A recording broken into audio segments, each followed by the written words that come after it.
மக்களே இன்றைக்கு நான் யாரை பற்றி கதைக்க போகிறேன்டா, திரும்பி இது 2ஆம் தரம் டக்ளஸ் தேவானந்தாவை பற்றி.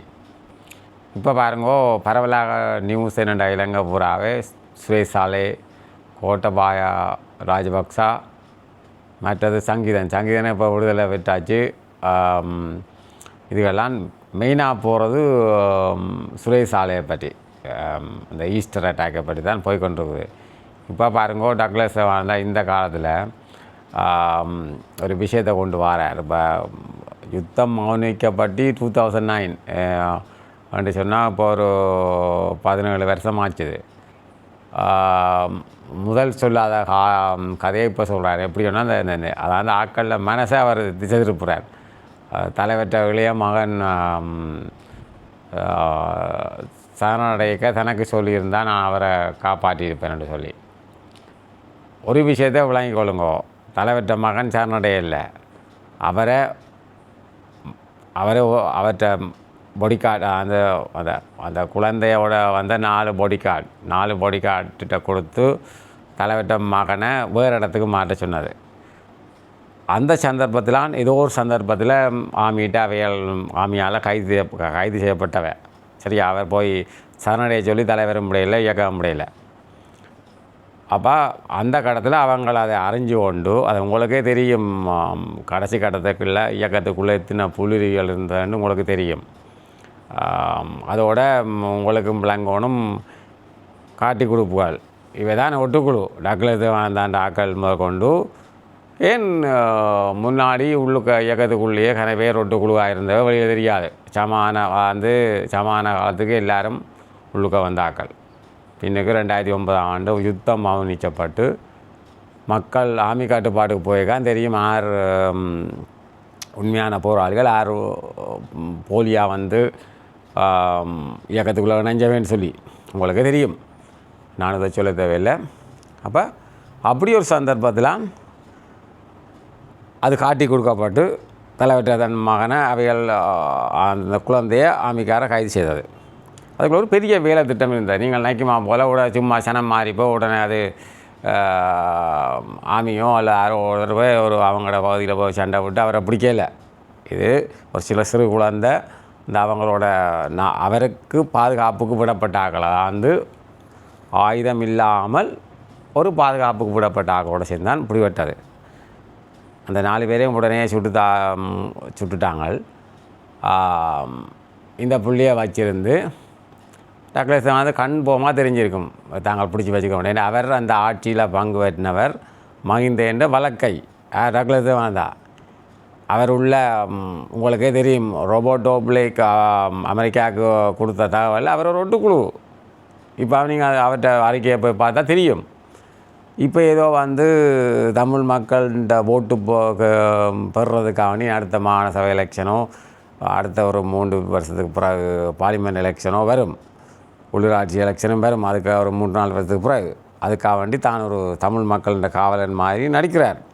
இதை உங்களை புரிஞ்சு கொள்ளுங்க மக்களே. இவற்றை பழைய கடந்த கால இதுகளெல்லாம் நீங்கள் அறியணும். எனக்கு என்னென்று சொன்னால், அந்த சுரேஷ் சாலைன்ற கொதிநிலையில் இருக்கிறாங்க ஈஸ்டர் அட்டாக்கில் முழுச்சனமும் இவர் அதில் அந்த அந்த அந்த அந்த கொதிநிலையை தமிழ் மக்கள் சிங்கள மக்கள் எல்லாம் அந்த கொதிநிலையை திசை திருப்புறதுக்காக வேண்டி இப்படி ஒரு கதையை விடுறார். அது அதான் எனக்கு அதிசயமாக கிடக்கு. எனக்கு உலகாலம் 17 வருஷமாக சொல்லாமல் இப்போ சொல்கிறார். மற்றது அதில் இன்னும் ஒரு ஆள் ரவுக் ஹக்கீம், அவர் பார்லிமெண்ட்டில் சொல்கிறார் என்னென்னு சொன்னால், இந்த பாலகனை சுட்டது உண்மையான ஒரு போர்க்குற்றம்னு சொல்லி. அது நல்ல வரவேற்கப்பட வேண்டிய விஷயம் அந்த விஷயம். ஆனால் இவர் கதைக்கிறதான் இப்போ பிரச்சனை. ரவுக் ஹக்கீம் நல்ல ஒரு இது ரெண்டாவது சுட்டதை கண்டிக்கிறார். அது இப்போ என்னாலும் கண்டித்து கடைசி ஒரு போர்க்குற்றம்னு சொல்கிறார். அது பாராட்டத்தக்க விஷயம்.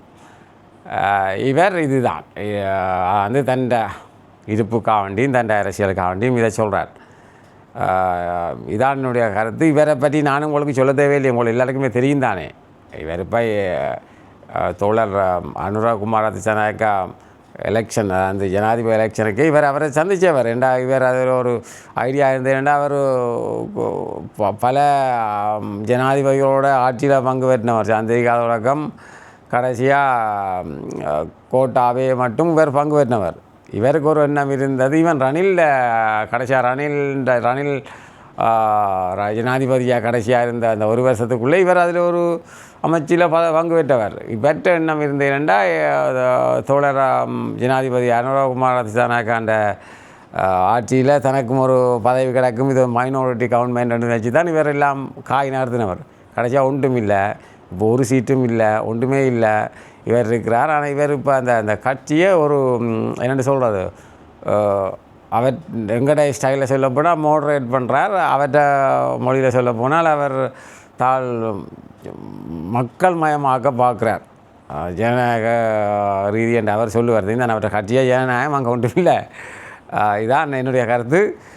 இனி உங்களோட கமெண்ட்டாக சொல்லுங்க. அதோட இன்னும் ஒன்று சொல்ல முற்படுற மக்களே, இதுக்கு முதல் நான் ஒரு பதிவு போட்டினான் சுரேஷ் சாலையை பற்றி.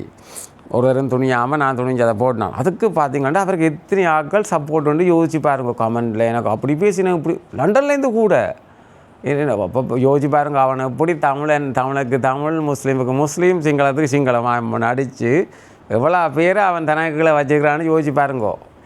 சுரேஷ் சாலை டக்ளஸோட வேலை செய்தால் டக்ளஸுக்கு தெரியும் அவர் யாருன்னு சொல்லி. ஈஸ்டர் அட்டாக் அவருக்கு தெரிஞ்சிருக்கும். தெரியலைன்னு நினச்சிப்படாதேங்கோ. அதான் பார்ப்போம். இதுன்ற கமெண்ட் எத்தனை பேர் செம்பு தூக்கினோன்னு பார்ப்போம். அவனுக்கு அப்படியா கொடுத்தவனுக்கே எங்களோட தமிழ் மக்கள் ஏதாவது எனக்கு அதிசயம் என்னென்னு சொன்னால், தமிழ் மக்கள் இப்படியெல்லாம் நம்ப வச்சுக்காங்க, இப்படியெல்லாம் இப்போ இருக்கிறேன் எல்லாம் வாங்கி தின்றதெல்லாம். மக்கள் ஒன்றை புரிஞ்சு கொள்ளணும். மாபெரும் தேசிய தலைவர்கிட்ட இளைய மகன் டக்ளஸ்கிட்ட போய் பிச்சை ஏந்தி உயிர் பிழைப்பாரா? யோசிச்சு பாருங்க. கடைசி வரையும் அவர் அப்படி செய்ய மாட்டேன். அந்த சின்ன பொடி கூடி இவன்கிட்ட போய் பிச்சை எடுத்து உயிர் வாழாதா? அதுக்காட்டி அவர் இறந்து போனதே மேல் என்று தான் அவங்களும் நினைப்பாங்க, நானும் நினைக்கிறேன். ஏண்டா கண்டவன்கிட்ட பிச்சை எடுத்து உயிர் வாழணும்ன்றது இயக்கத்துக்கும் இல்லை, தலைவருக்கும் இல்லை. அந்த அப்படி ஒரு கொள்கையில் அவங்க இந்த 30 வருஷத்துக்கு மேற்பட்ட போராட்டத்தை செய்ய இல்லை. மற்றவங்கள்ட்ட பிச்சை எடுத்து மாகாண சபையில் போய் பங்கு பெற்றதோ, மற்றவங்கள்ட்ட பிச்சை எடுத்து அரசியலில் பங்கு பெற்றதோ அது தேசிய தலைவருக்கும் இல்லை, அவற்றை புள்ளிகளுக்கும் இல்லை, போராளிகளுக்கும் இல்லை, உண்மையான போராளிகளை. இதை நீங்கள் புரிஞ்சு கொள்ளணும். இதை விட்டு ஏதோ உயிர் பிச்சைக்காக வேண்டி அவர்கிட்ட போய் பிச்சை எடுத்து அப்படியெல்லாம் வாழ்றாண்டா இப்படியும் வாழ்ந்துருப்பாங்க. ஏன் உங்கள்கிட்ட பிச்சை எடுக்கும்? அமெரிக்காட்ட கூடி பிச்சை எடுத்து காலில் விழுந்திருந்தால் அமெரிக்கா காப்பாற்றிருக்கும். மறக்காதீங்கோ. அது அவன் இயக்கம் அதை செய்யாது, அது செய்ய இல்லை. அதான அவையில் இயக்கத்தின் இது. ஏன்னா கடைசி வரையும் என்னத்தை கீழ்ச்சி கட்டணுமோ அதுக்காக வேண்டி மடிந்த ஆக்கள்லாம் அவர்கள். இதை விட்டுட்டு இப்போ ஒரு கதை விட்டு கொண்டிருக்கணும், தன்னிட்டு அம்பிட்டால் காப்பாற்றிப்பான்ட்டு. எப்படி நீ காப்பாற்றிக்கலாம்? உனக்கு தெரியாமல் நடந்திருக்காது, இவருக்கு தெரியாமல் நடந்திருக்காது. பண்ணிட்டா அந்த காலத்தில் வந்து நியூஸை கூட இருந்து அற்புதனே போட்டால்தான் இவர் வடிவாக கேட்டுக்கொள்ளுங்கோ. தினமுரசு பத்திரிகை ஆசிரியர் அற்புதன் அவர் என்ன மாதிரி கணக்க ஞாபக சக்தி, அதான் வந்து போராட்ட காலங்களை பற்றி நல்லா சூப்பராக எழுதுவார். அதுவும் தினமுரசு இத்தனைக்கும் அவர் இபிடிபி கட்சி அவங்களே அவரை போட்டவர் அற்புதன். அப்போ இவ்வளோ தான் சொல்ல முடியும். நன்றி, பாய்.